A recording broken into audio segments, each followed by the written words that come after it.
La remodelació dels frontons en el recinte esportiu de Venècia suposarà un fort impuls per al deport de la pilota valenciana en el nostre poble.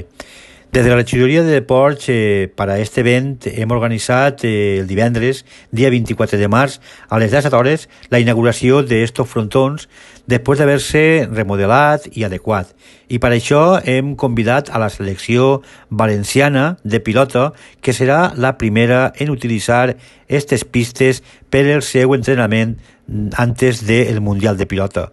Esta celebració d'esta inauguració és la antesala de la cerimònia de la inauguració del Mundial de Pilota al CIRA 2023, que realitzarem el dilluns, dia 27 de març, en el trinquet municipal.